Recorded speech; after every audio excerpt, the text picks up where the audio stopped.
We're fortunate that our next guest has managed to make it to the studio today, because in just the last 2 weeks, Dr. Cornel West has been arrested twice. Once for taking part in an Occupy Washington protest on the steps of the Supreme Court, and then again on Friday for participating in a planned act of civil disobedience at the 28th Precinct in Harlem.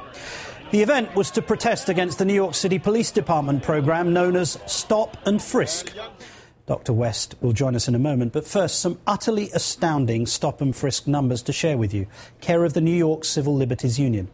Of those 600,000 people stopped at random by the NYPD in 2010, 87% were black or Hispanic, and only 7% of the searches resulted in arrest. City Mayor Michael Bloomberg and Police Commissioner Ray Kelly have repeatedly defended the program, claiming it saves lives. Dr. Cornel West is a professor at Princeton University and co-host of the Smiley and West radio show.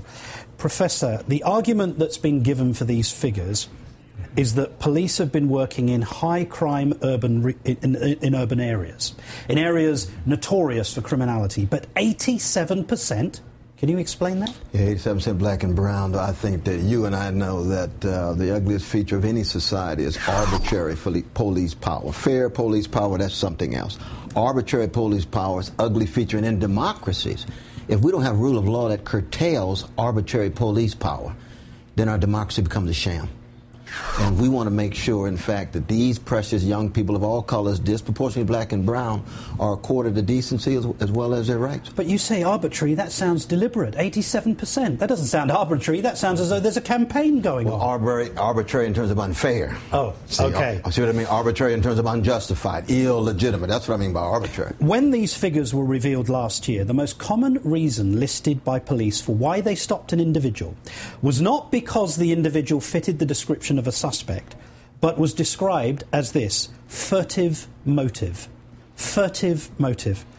Furtive movement, sorry. Furtive movement. Is that like reading a book discreetly or having a quiet little cigarette? Is that furtive? Yeah, we'd have to ask them to unpack that. What in the world could they mean by furtive motion? And it turns out that 85% of black and brown youth disproportionately male. What does that mean? And poor. This is your class as well, and poor. But doesn't that tell you that the police, in a sense, are given such ludicrous guidelines that, in a way, they're not really to blame for this? I mean, if I got given a sheet that said, if you see someone who's moving furtively, go and stop them, I'm going to stop most people. That's exactly right. And we should keep in mind that when we met both at Harlem, 125th and 7th Avenue, 125th and 7th Avenue, and there in front of the police station, 123rd, and Frederick Douglass, that a number of the police do, in fact, implicitly and explicitly acknowledge that we're right, that they don't like enforcing this practice, but they do it because they're told to do it from on high. This goes to the mayor. We have to ask the mayor explicitly. And, of course, we've got people all around the country saying Mayor Bloomberg's a terrific mayor. Well, wait a minute. On this issue, he doesn't look too fair, just, or right, or moral. I've read you on the Constitution. I thought the Fourth Amendment was supposed to bar this sort of thing. Right. Unreasonable searches and seizures. So what's going on? Is the Constitution not being applied in Harlem? Absolutely. It is unconstitutional, but not just in Harlem, but in brown barrios. And, of course, if there's indigenous peoples around, indigenous peoples and poor white brothers and sisters as well. So your view is that this is completely unconstitutional? This is unconstitutional, illegal, it's racist, and it's arbitrary as an unfair and illegitimate. Let's move on for a moment, because I want to talk to you and get your views of Herman Cain for a moment. But first, let me get your reaction to a moment when he was speaking at the Republican debate. Listen to this. 2 weeks ago, he said, don't blame Wall Street, don't blame the big banks. If you don't have a job and you're not rich, blame yourself. That was 2 weeks ago. The movement has grown. Do you still say that? Yes, I do still say that. And here's why.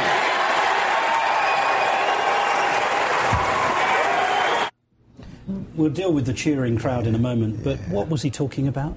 No, I think this is part of the right-wing ideology that believes in a rapacious individualism, and therefore individual responsibility is the sole or primary factor that accounts for any kind of outcome in our society. And we know it's a joke. We know context is a very important factor. It makes plays a very important role. But you've been out on the streets campaigning with these people. Are they occupying cities around the world because they're to blame for being unemployed? Yeah, but I mean, we know that's not the case. And in fact, if you were to go back in Herman Cain's own blessed family, just one or two generations under Jim Crow, you're going to say that black people were poor because of lack of individual responsibility? No, it's context called Jim Crow.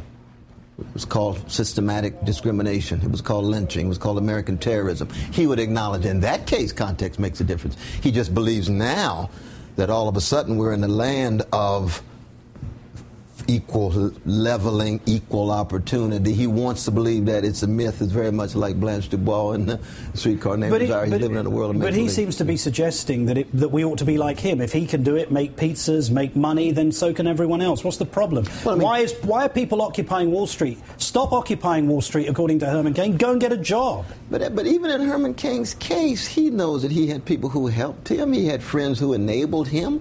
His lobbying years were tied to R.G. Reynolds that enabled him. No one in the world makes it all by themselves. This notion of an isolated, atomistic individual who makes themselves rich is nothing but a myth. Final question. This week, Time magazine is heralding the return of the silent majority. Does it exist, and is that who Herman Cain is appealing to?